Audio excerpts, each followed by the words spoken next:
ქუთაისში ისევ წვიმს, ისევ ფერადი ქოლგების აქციაა და ისევ გადაკეტილია რუსთაველის ქუჩა მერიის შენობის წინ. დღეს სიახლე იყო ის, რომ ამ აქციას შემოუერთდა რამდენიმე ლექტორი ქუთაისის აკაკი წერეთლის სახელმწიფო უნივერსიტეტისგან.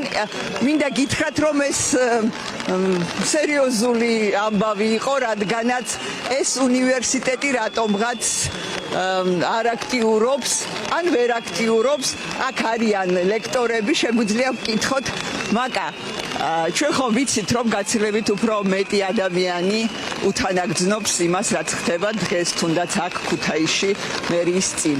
რატომ ფიქრობ, რომ ნაკლებად ცდილობენ მოვიდნენ, ან ვერ მოდიან? ეკა, მე არ მინდა ვიყო ამ შემთხვევაში სუბიექტური, თუმცა ფაქტი ის არის, რომ ძალიან ბევრი ადამიანი, რომელიც დღეს ვერ დგას ჩვენს გვერდით, უთანაგრძნობს არა მხოლოდ თავის მხრივ სხვა ფორმით გამოხატავს პროტესტს.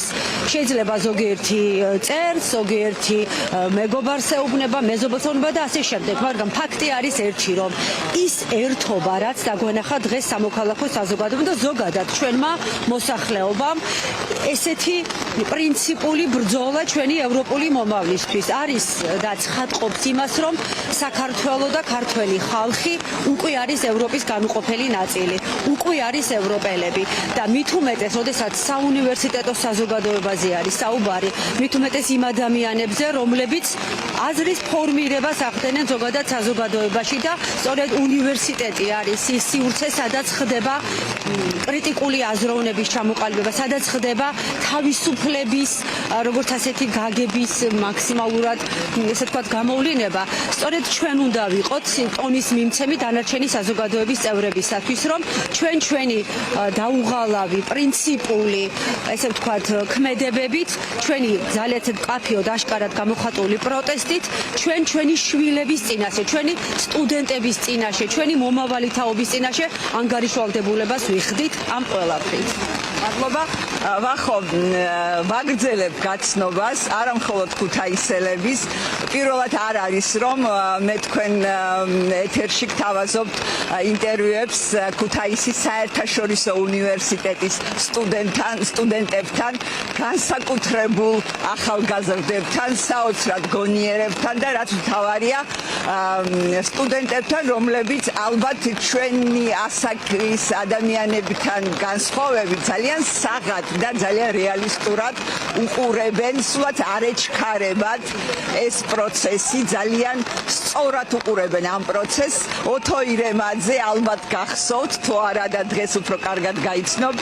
ოთო, გითხარი, აბა, როგორ ფიქრობთ, რამდენ ხნიანია ეს პროცესი და რამდენი ხანი უნდა ვიყოთ გარეთ? მივესალმებით თქვენ მაყურებელს. რამდენი ხანი უნდა ვიყოთ გარეთ, რამდენი ხანსაც საჭირო გახდება, ხო? იმიტომ რომ ერთადერთი გზა აქედან ახლა არის ორი ვარიანტი. ან ჩვენ უნდა დავიხიოთ უკან ხალხმა სამოქალაქო საზოგადოება, უნდა დაიხიოს უკან ქართულმა ოცნებამ. იქამდე სანამ ქართული ოცნება უკან არ დაიხიოს, მე აქედან წასვლას არ ვაპირებ და დარწმუნებული ვარ, რომ არც ეს ხალხი უკან არ წავა. უბრალოდ ერთი რაღაცა უნდა გვესმოდეს რა, როცა გამოვიდა ხალხი ხო თავიდან საწყის ეტაპზე, ეს ხალხი გამოვიდა ბრაზით, გამოვიდა ფრუსტრაციით, ეს იყო მთავარი მიზეზი, ეს უნდა გადაითარგმნოს ახლა დისციპლინაში. ჩვენ რომ გვესმოდეს, რომ პროტესტი უნდა გაძლიერდეს, უნდა გამყარდეს, უნდა ვიყოთ დისციპლინურები, ყოველდღიურად იქამდე სანამ ეს არ მოხდება. ჩემი ვარაუდი არის დაახლოებით 2 თვე კიდევ შეიძლება გაგრძელდეს, შეიძლება მეტიც და უნდა ვიყოთ ამისთვის, უნდა გვესმოდეს, რომ ეს შედეგს გამოიღებს, იმიტომ რომ მე ვერც მე და ვერც სხვა ვერავინ გარანტიას ვერ მოგცემთ იმისას, რომ აქ რაღაც შედეგი დადგება. მაგრამ მე იმისი გარანტია შემიძლია მოგცეთ, რომ არ დგომით ნამდვილად დადგება უარესი შედეგი. და ეს არის შემიძლია საკმაოდ მყარი არგუმენტი და მყარი მიზეზი იმისა, რატომაც უნდა ვიდგეთ აქ იქამდე, სანამ საჭიროა, რომ რეალისტურად უნდა შევხედოთ და ხვალ ზეგ და მაზეგ არ ჩამოიშლება რეჟიმი, რომელიც 12 წელია შენდება.